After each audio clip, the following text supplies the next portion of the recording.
मीनाक्षी और मदन में बहस हो रही थी। तुम खुद ही बताओ, कोई बहू अपनी ससुराल छोड़कर दिवाली मनाने भला अपने मायके जाती है?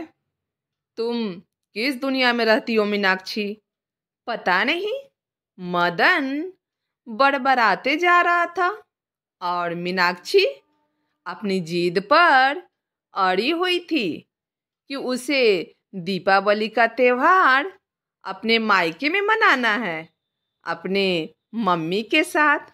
आखिरकार उसकी जिद को मानते हुए उसके सास ससुर ने उसे गुस्से में जाने को बोल दिया कि कोई बात नहीं, इस बार दिवाली हम पोते पोती और बेटे के साथ मना लेंगे। तुम्हें जाना है तो तुम चली जाओ। पता नहीं मीनाक्षी को क्यों इतनी जिद हो गई थी। अकेले बस में बैठी और सीधे अपने पीहर पहुंच गई। इस बार बच्चों को भी दादा दादी के पास छोड़ दिया। घर पर तो जैसे माँ उसका इंतजार कर रही थी। उसे देखते ही माँ ने गले से लगा लिया और बोली, अरे तुम्हारी सासू माँ ने तेरी बात मान ली। मैंने तो मजाक में कहा था मीनाक्षी कि शादी के बाद तुमने एक भी दिवाली हमारे साथ नहीं मनाई है, तो एक दिवाली हमारे साथ मना लो।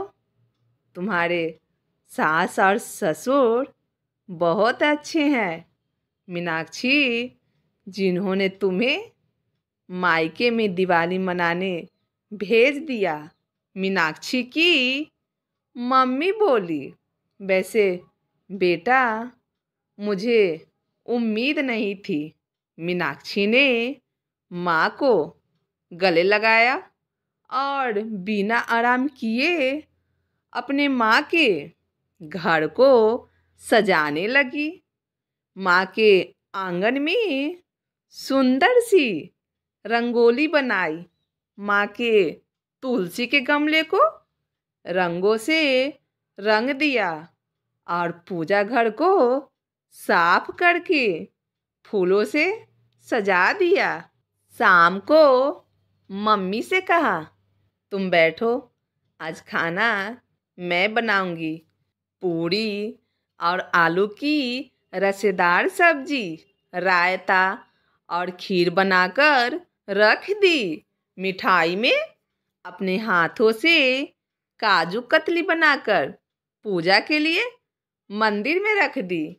माँ ने कहा, अरे मीनाक्षी, तुम तो बहुत निपुण हो गई हो। सारा काम तुमने अकेले फटाफट कर लिया। पहले तो तुम कुछ भी नहीं करती थी, मैं अकेले ही सारा काम करती थी।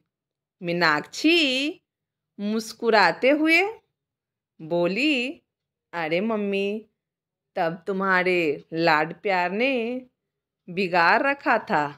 अब सासू माँ का राज है तो सब सीख लिया।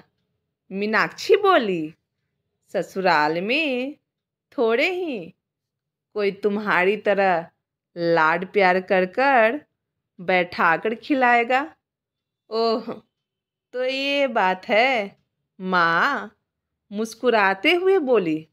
मीनाक्षी ने पूछा, भैया भाभी आएंगे क्या? नहीं मीनाक्षी, उन्होंने तो मना कर दिया, लेकिन मैंने तो सभी के लिए खाना बना दिया है।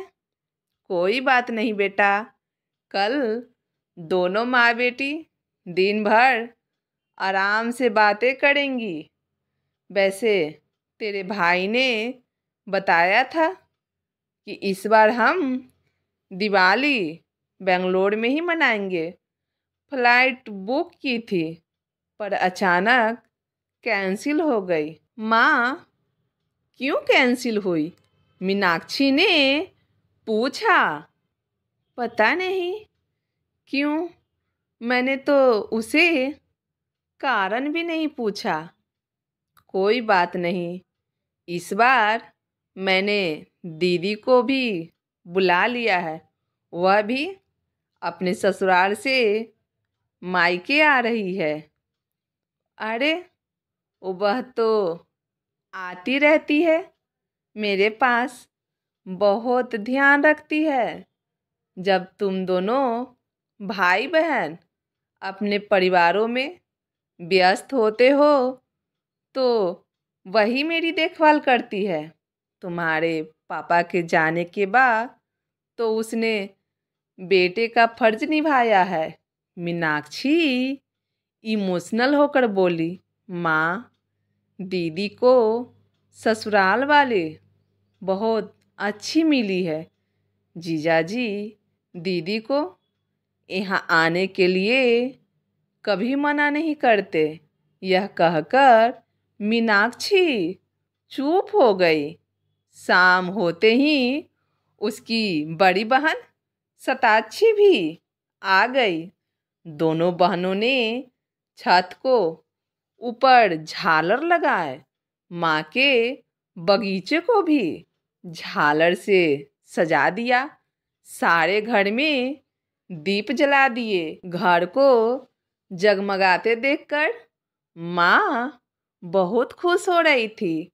बड़ी बहन सताक्षी ने पूछा, अरे मीनाक्षी, यह तो बता, तेरी खड़ूस सासू ने तुझे भेज कैसे दिया? मीनाक्षी ने अपनी बड़ी बहन से कहा, दीदी, मैं खुद जिद करके आई हूँ।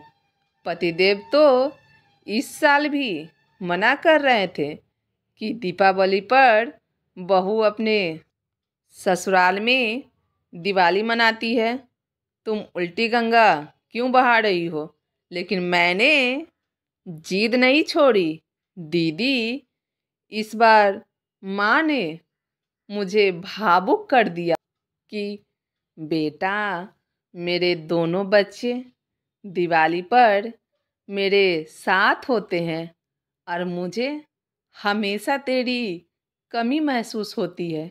माना ससुराल में अपना फर्ज पूरा करना चाहिए, लेकिन एक बार दिवाली मेरे साथ भी मना सकती हो ना?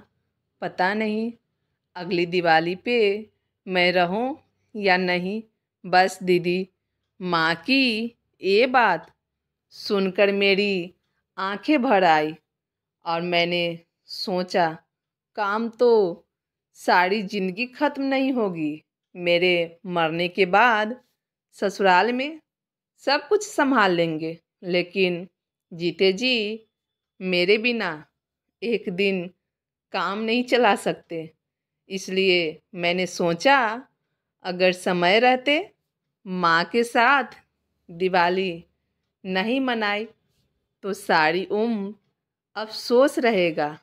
बस इसलिए मैं हिम्मत करके अकेले चली गई। बड़ी बहन सताक्षी ने कहा, बढ़िया किया। कभी कभी अपनी खुशियों के लिए खुद डिसीजन लेने पड़ते हैं। तभी गेट पर दस्तक हुई। भैया भाभी बच्चों सहित घर के अंदर आ रहे थे। दोनों बहनें भाई भाभी के गले लगते हुए बोली, झूठ क्यों बोला आपने भाई? तुम दोनों को सरप्राइज देना था ना? भाई बोला, माँ मुझसे ज़्यादा तुम दोनों को प्यार करती तो मुझे चीड़ होती ना, इसलिए दिवाली मनाने मैं भी घर आ गया। क्या भैया, आप भी बिल्कुल नहीं बदले हो, कहकर मीनाक्षी और सताक्षी दोनों खिलखिलाती हंसती हुई रसोई में चली गई। दोनों बच्चे घर के सजावट देख खुद से सारे घर में घूम घूम कर देखने लगे। मीनाक्षी ने अपने सारे परिवार के साथ बड़ी खुशी से दिवाली मनाई। यह दिवाली उसके जीवन की शानदार दिवाली थी। बचपन की यादों के साथ बहन भाई माँ के साथ पुरानी यादों को साझा कर रहे थे। बचपन के किस्से कहानियाँ दोहरा रहे थे। आज माँ के चेहरे पर अलग ही आभा और चेहरे पर मुस्कुराहट थी। शायद माँ भी अपने पूरे परिवार को एक साथ दिवाली मनाते देखकर खुश हो रही थी। सबसे ज़्यादा मीनाक्षी खुश थी, क्योंकि वह तो पूरे 20 बरस के बाद अपनी माँ के साथ दिवाली मनाने आई थी। शादी के बाद कभी अवसर ही नहीं मिला था कि एक दिवाली अपने पीहर में मनाए। हमेशा ससुराल में एक बोलकर सब रोक देते थे कि घर की लक्ष्मी के बिना हम दिवाली कैसे मनाएंगे। यह सुनकर मीनाक्षी भी चुप हो जाती थी। लेकिन आज मीनाक्षी बहुत खुश थी। आज उसे अपने फैसले का कोई अफसोस नहीं था।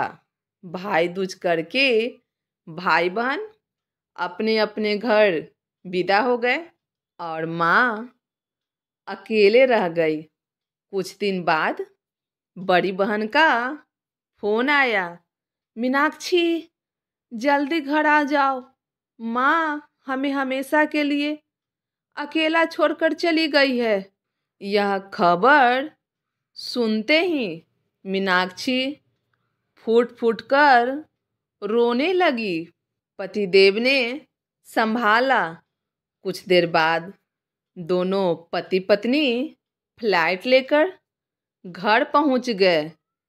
माँ के पार्थिव शरीर के पास बैठकर तीनों बहन भाई माँ के साथ मनाई दिवाली की बातें कर रहे थे कि माँ के साथ वह हमारी आखिरी दिवाली थी।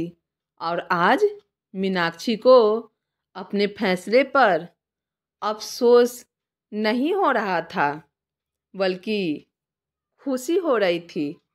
कभी कभी कुछ लीक से हटकर भी करना सुकून देकर जाता है।